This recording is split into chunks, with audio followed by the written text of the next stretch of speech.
SMS Helgoland. The lead ship of her class was a dreadnought battleship of the German Imperial Navy. Helgoland's design represented an incremental improvement over the preceding Nassau class, including an increase in the bore diameter of the main guns, from 28 cm to 30.5 cm. Her keel was laid down on the 11th of November 1908 at the Howaldtswerke shipyards in Kiel. Helgoland was launched on the 25th of September 1909 and was commissioned on the 23rd of August 1911. Like most battleships of the High Seas Fleet, Helgoland saw limited action against Britain's Royal Navy during World War I. The ship participated in several fruitless sweeps into the North Sea as the covering force for the battle cruisers of the Ice Scouting Group. She saw some limited duty in the Baltic Sea against the Russian Navy, including serving as part of a support force during the Battle of the Gulf of Riga in August 1915.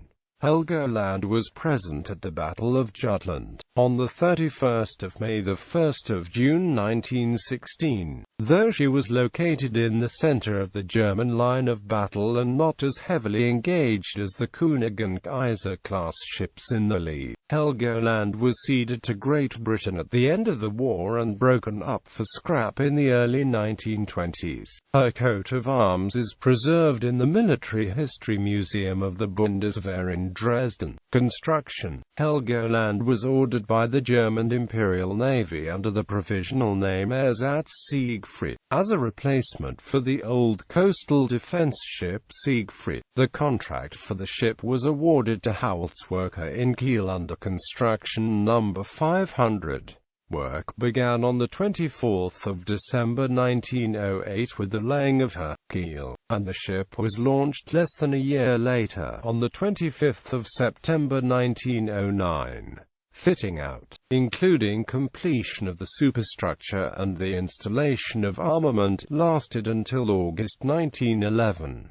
Helgoland, named for the offshore islands seen as vital to the defense of the Kiel Canal, was commissioned into the High Seas Fleet on the 23rd of August 1911, just under 3 years from when work commenced, at a cost of 46.196 million gold marks. The ship was 167.2 meters long, had a beam of 28.5 meters and a draft of 8.94 meters, and displaced 24,700 metric tons at full load. She was powered by 3 vertical triple-expansion steam engines which produced a top speed of 20.8 knots. Helgoland stored up to 3,200 metric tons of coal, which allowed her to steam for 5,500 nautical miles at a speed of 10 knots. After 1915, the boilers were modified to burn oil. The ship could carry up to 197 metric tons of fuel oil. Helgoland was armed with a main battery of 12 30.5 cm SKL, 50 guns in 6 twin-gun turrets, with 1 turret forward aft, and 2 on each flank of the ship. The ship's secondary armament consisted of 14 15 cm SKL, 45 guns and 16 8.8 cm SKL, 45 guns. After 1914, 2 of the 8.8 cm guns were removed and replaced by 8.8 cm anti-aircraft guns. Helgoland was also armed with 6 50 cm submerged torpedo tubes.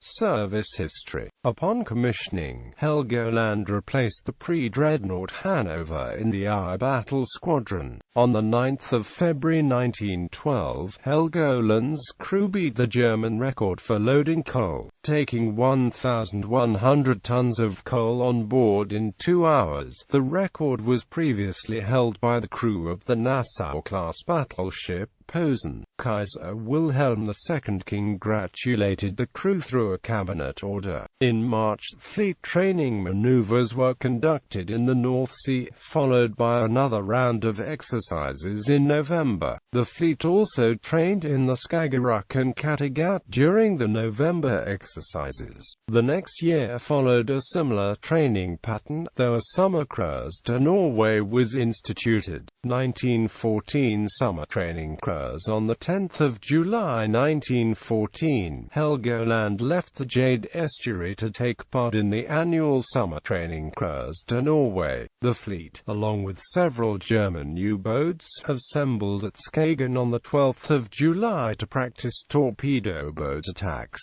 individual ship maneuvers, and searchlight techniques. The fleet arrived at the fjord of Sogn by the 18th of July, but Helgoland had to wait until after midnight for a harbour pilot to guide her into the confined waters of the fjord. Helgoland joined Friedrich Gross, the light cruiser Magdeburg, and the Kaiser's Hohenzollern in Balholm. The same day, Helgoland took on 1,250 tons of coal from a Norwegian collier. The following morning, Helgoland was joined by her sister Oldenburg, and the two ships sailed back to Germany, arriving on the morning of the 22nd of July. On the evening of the 1st of August, the captain announced to the crew that the Kaiser had ordered the Navy to prepare for hostilities with the Russian Navy. Outbreak of war. At the start of World War I, Helgoland was assigned to the I Division, I Battle Squadron. Helgoland was stationed off the heavily fortified island of Vangerooge on the 9th of August. Minefields and picket lines of cruisers, torpedo boats, and submarines were also in place to defend Wilhelmshaven. Helgoland's engines were kept running for the entirety of her deployment, so that she would be ready to respond at a moment's notice. 4 days later, on the 13th of August, Helgoland returned to Wilhelmshaven to refuel. The following day, naval reservists began arriving to fill out the wartime complements for the German battleships. Actions in the North Sea. Battle of Helgoland Bight. The first major naval action in the North Sea, the Battle of Helgoland Bight, took place on the 28th of August 1914. Helgoland was again stationed off Vangerooge. Despite her proximity to the battle, Helgoland was not sent to aid the beleaguered German cruisers, as she could not be risked in an unsupported attack against possibly superior British forces. Instead, the ship was ordered to drop anchor and await relief by Thüringen. By 4:30, Helgoland received the order to join Ostfriesland and sail out of the harbour. At 5 o'clock, the two battleships met the battered cruisers Frauenlob and Stettin. By 7:30, the ships had returned to port for the night. 3 days later, on the 31st of August, Helgoland was put into dry dock for maintenance. On the afternoon of the 7th of September, Helgoland and the rest of the High Seas Fleet conducted a training cruise to the main island of Heligoland. Raid on Scarborough, Hartlepool, and Whitby. The first major operation of the war in which Helgoland took part was the raid on Scarborough, Hartlepool and Whitby on 15–16 December 1914.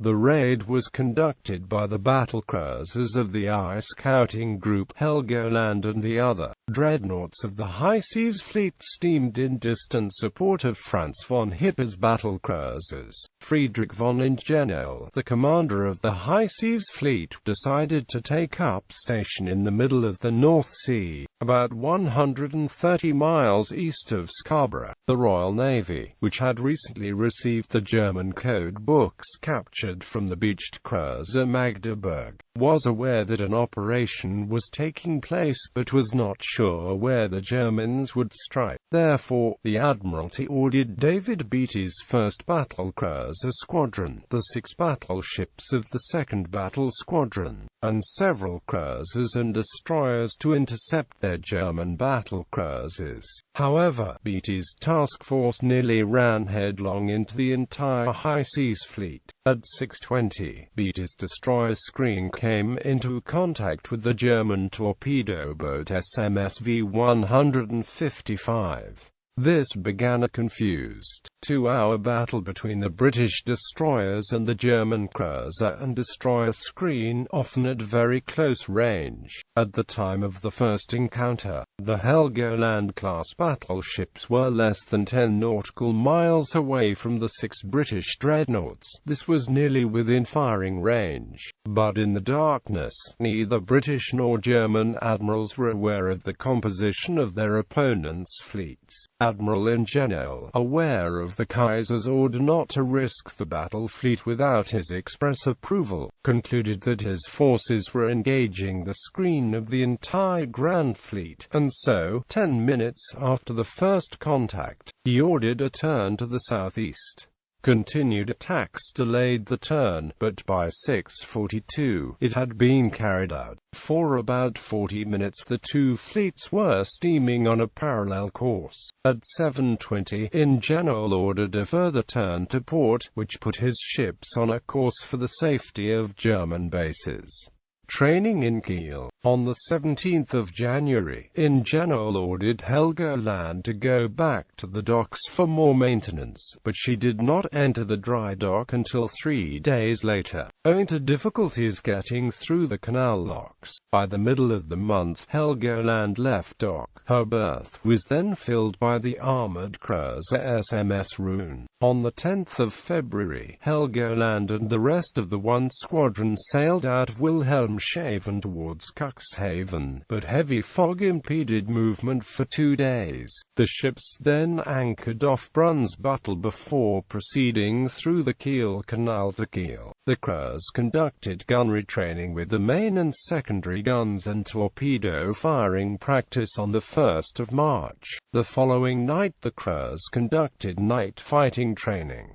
On the 10th of March the squadron again passed through the locks to return to Wilhelmshaven. Fog against slowed progress, and the ships did not reach port until the 15th of March. Battle of the Gulf of Riga. Helgoland, her 3 sister ships, and the 4 Nassau-class battleships were assigned to the task force that was to cover the foray into the Gulf of Riga in August 1915.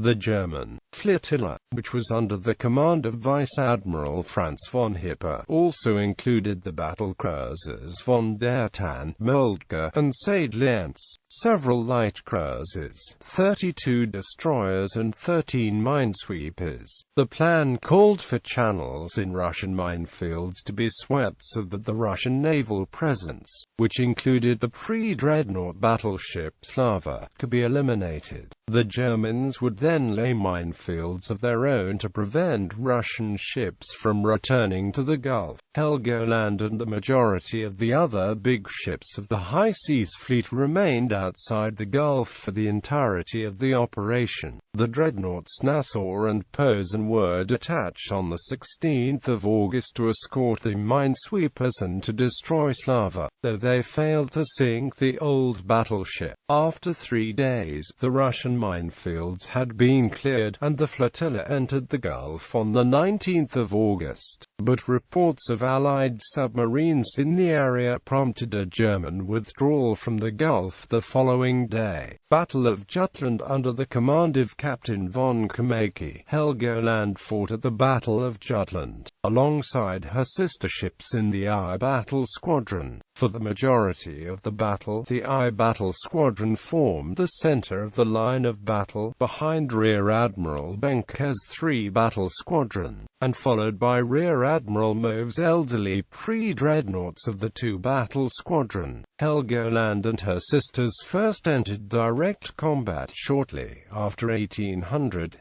The German line was steaming northward and encountered the destroyers Nomad and Nestor, which had been disabled earlier in the battle. Nomad, which had been attacked by the Kaiser-class ships at the head of the line, exploded and sank at 1830, followed 5 minutes later by the Nestor, sunk by main and secondary gunfire from Helgoland, Thüringen and several other German battleships. At 1920, Helgoland and several other battleships began firing on HMS Warspite, which, along with the other Queen Elizabeth-class battleships of the 5th Battle Squadron had been pursuing the German battlecruiser force. The shooting stopped quickly though, as the Germans lost sight of the target. Helgoland had fired only about 20 shells from her main guns. At 2015, during the third Gefechtserkundung, Helgoland was struck by a 15-inch armor-piercing shell from either Bower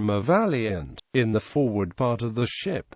The shell hit the armored belt about 0.8 meters above the waterline, where the armor was only 15 centimeters thick. The 15-inch shell broke up on impact, but it still managed to tear a 1.4-meter hole in the hull. It rained splinters on the foremost port side 15 centimeters gun, though it could still be fired. Approximately 80 tons of water entered the ship. By 2330, the High Seas Fleet had entered its night cruising formation. The order had largely been inverted, with the 4 Nassau-class ships in the lead, followed directly by the Helgolands, with the Kaisers and Königs astern of them. The rear was again brought up by the elderly pre-dreadnoughts. The mauled German battlecruisers were by this time scattered. At around midnight on the 1st of June, the Helgoland and Nassau-class ships in the center of the German line came into contact with the British 4th Destroyer Flotilla. The 4th Flotilla broke off the action temporarily to regroup, but at around 1 o'clock unwittingly stumbled into the German dreadnoughts a second time. Helgoland and Oldenburg opened fire on the 2 leading British destroyers. Helgoland fired 6 salvos from her secondary guns at the destroyer Fortune before she succumbed to the tremendous battering. Shortly after, Helgoland shifted fire to an unidentified destroyer. Helgoland fired 5 salvos from her 15 centimeters guns to unknown effect. The British destroyers launched torpedoes at the German ships, but they managed to successfully evade them with a turn to starboard. Following the return to German waters, Helgoland and Thüringen, along with the Nassau-class battleships Nassau, Posen, and Westphalen, took up defensive positions in the Jade roadstead for the night. During the battle, the ship suffered only minor damage. Helgoland was hit by a single 15-inch shell, but sustained minimal damage. Nevertheless, dry docking was required to repair the hole in the belt armor.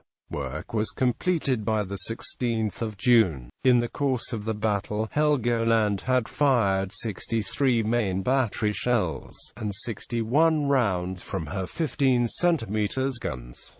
Later actions. After the Battle of Jutland, Admiral Scheer argued that the fleet could not break the British naval blockade, that only the resumption of unrestricted U-boat warfare would be successful. As a result, the High Seas Fleet largely remained in port, with the exception of 2 abortive sorties in August and October 1916. In April 1917, Helgoland accidentally rammed the new battlecruiser Hindenburg, which was in the process of fitting out, as she left her berth. In October 1917, Helgoland, in company with Oldenburg, went to Amrum to receive the light cruisers Brummer and Brems, which were returning from a raid on a British convoy to Norway. On the 27th of November, the ship traversed the Kaiser Wilhelm Canal into the Baltic, but did not participate in the occupation of the islands in the Gulf of Riga. A third and final fleet advance took place in April 1918, but was cut short when the battlecruiser Moltke developed engine problems and had to be towed back to port. Wilhelmshaven mutiny. Helgoland and her 3 sisters were to have taken part in a final fleet action days before the armistice was to take effect. The bulk of the High Seas Fleet was to have sorted from the base in Wilhelmshaven to engage the British Grand Fleet. Scheer, by now the Grand Admiral of the fleet, intended to inflict as much damage as possible on the British Navy, in order to retain a better bargaining position for Germany, despite the expected casualties. However, many of the war-weary sailors felt the operation would disrupt the peace process and prolong the war. On the morning of the 29th of October 1918, the order was given to sail from Wilhelmshaven the following day. Starting on the night of the 29th of October, sailors on Thüringen and then on several other battleships mutinied. Early on the 31st, the crew of Helgoland, which was directly behind Thüringen in the harbour, joined in the mutiny. The one squadron commander sent boats to Helgoland and Thüringen to take off the ship's officers, who were allowed to leave unharmed. He then informed the rebellious crews that if they failed to stand down, both ships would be torpedoed. After 2 torpedo boats arrived on the scene, both ships surrendered. Their crews were taken ashore and incarcerated. The rebellion then spread ashore. On the 3rd of November, an estimated 20,000 sailors, dock workers, and civilians fought a battle in Kiel in an attempt to secure the release of the jailed mutineers. By the 5th of November, the red flag of the Socialists flew above every capital ship in Wilhelmshaven save König. The following day, a sailors' council took control of the base, and a train carrying the mutineers from Helgoland and Thüringen was stopped in Cuxhaven, where the men escaped. Post-war, according to the terms of the Treaty of Versailles, all 4 Helgoland-class battleships were disarmed and surrendered as prizes of war to the Allies as replacements for the ships scuttled in Scapa Flow. On 21–22 November 1918, Helgoland steamed to Harwich to retrieve the crews of U-boats that had been surrendered there. She was then removed from active service on the 16th of December 1918. Helgoland and her sisters were stricken from the German Navy on the 5th of November 1919. Helgoland was formally handed over to the United Kingdom on the 5th of August 1920. She was scrapped at Morecambe. Work began on the 3rd of March 1921. Helgoland's coat of arms is currently preserved in the Military History Museum of the Bundeswehr in Dresden.